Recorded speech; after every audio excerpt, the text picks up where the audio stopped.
Hi, I'm Thomas, and I'm trying to become a better 3D artist. So today, I'm gonna try and recreate one of my favorite scenes from the anime One Punch Man.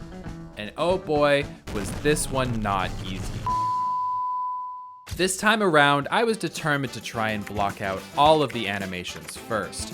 So I tried to copy the jump animation from the original scene as best as I could and animated him to fly at the camera in Unreal Engine.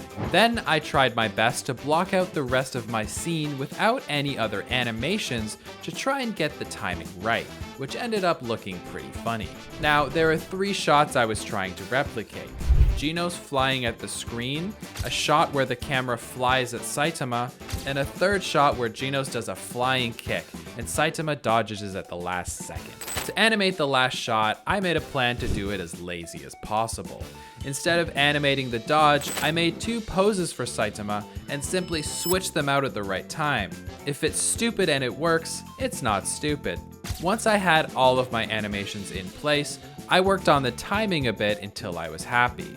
After 1 day of work, I was already on a roll. Animations done. Before getting into the meat and potatoes, I wanted to discuss this video's sponsor, Milanote.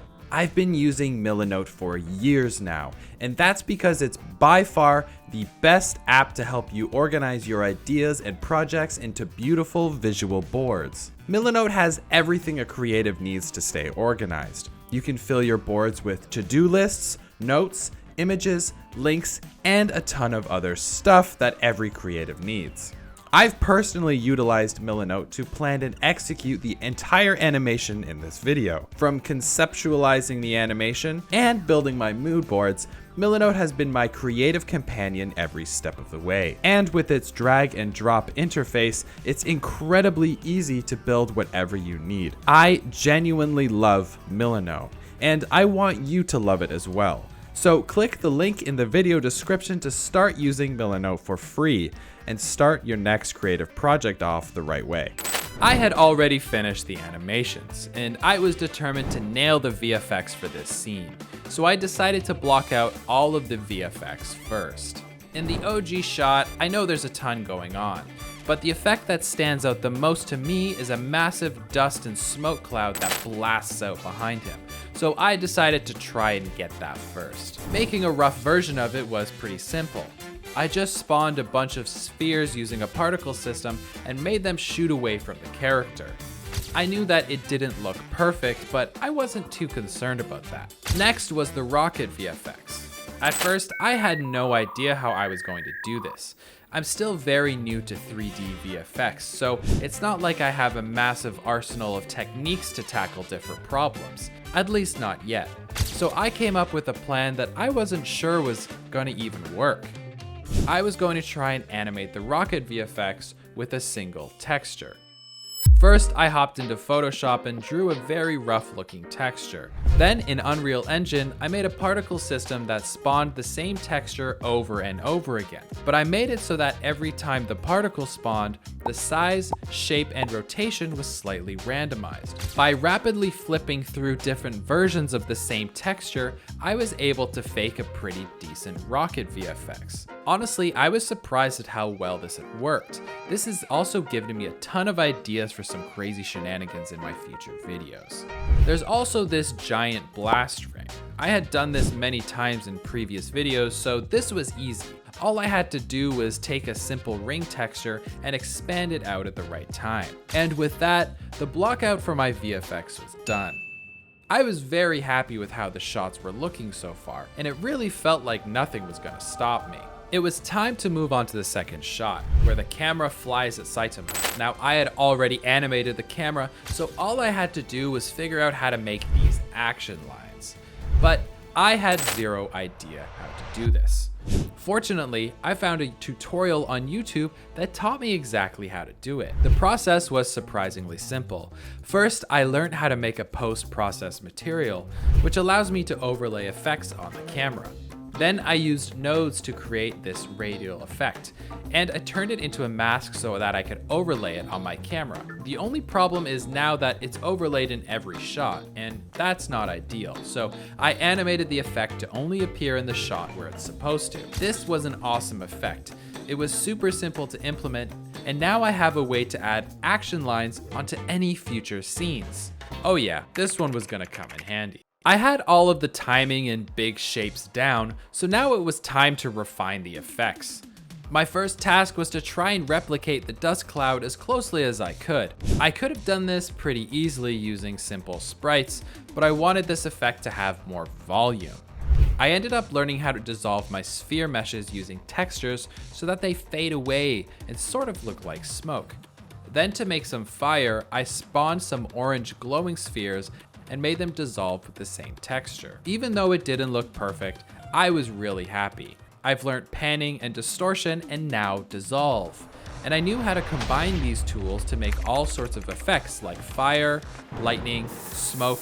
I mean, the world's my oyster at this point. And with this new overload of information and possibilities, I once again hit a wall. Getting overwhelmed is part of the process, but this time it felt different. This project was supposed to be easy, but as I've started learning more and more about 3D design, I've just started to realize how little I know about 3D design. Anyway, I was struggling with finishing the rest of the effects in the first shot. I tried making a dust material, but it just wasn't working at all. I ended up creating an ugly mess. I didn't have the knowledge to make it look anywhere passable. I was extremely disheartened. Over the next few days, I struggled with making any progress, and I ended up procrastinating a lot. Even though I was struggling, I decided to try and keep powering through, and I ended up making something pretty interesting. You guys liked it when I used destruction in my first video, and a lot of you have suggested that I add more of these to my scenes, so I thought, why not? What if the character shatters the ground as he flies toward the other character? And I do have to pat myself on the back. I think I came up with something pretty creative for this one. At first, I thought I was gonna have to do some sort of complex destruction simulation. But the truth is, I was feeling incredibly lazy, and I didn't want to do that. So I created a particle system that spawns large, medium, and small rocks. Now, these rocks are designed to spawn all in one place, so right now they're not really doing anything. But the magic happens when I attach this particle system to the character as it flies towards the camera. Now the rocks spawn in a trail that follows the character. It's not a perfect effect, but I'm very happy with how it turned out. Then to give the trail more speed, I added some more blast rings that expand out as the character flies past. This progress was great, but I was still struggling mentally with this project. At this point, I had been working on this animation for almost 2 weeks. I haven't made much progress and the end was nowhere in sight. I wasn't having fun anymore. After a few days off, I was able to look at my animation more objectively, and I realized that the scene just wasn't that exciting. It was missing that wow factor that I had stumbled upon in my other design videos. It was missing that stylization factor. This realization helped breathe new life into the project. I knew what I had to do. Let's make an anime explosion. First, I created a particle system that spawned particles in a semi-sphere shape and then shot them out in all directions. Not exactly an explosion, but it's got potential. A trick I learned is to add a sprite to quickly flash before the main explosion goes off. Now look at how much more impactful this feels. To add some anticipation, I added some little anime sparkles to appear before the flash goes off. Then I turned my explosion particles into sphere meshes to give it some real volume. I played around with making different explosion shapes until I was happy. I ended up creating 2 different emitters. One that shot out spheres in a ring across the ground, and then a second emitter that shot spheres up into the air in a column, which gave me some really interesting shapes. I had the timing down and an appealing shape, so it was time to add the explosion into my scene to see how it felt. And I ended up being incredibly happy. The explosion felt impactful and punchy. I was officially out of my funk. In a burst of renewed creativity, I decided to keep pushing. Every good explosion has sparks, so I added some into my explosion. I animated the sprites to stretch when they're moving quickly, and then go back to their normal shape as they slow down. Oh yeah, this is starting to work. This explosion has ended up enhancing both shots.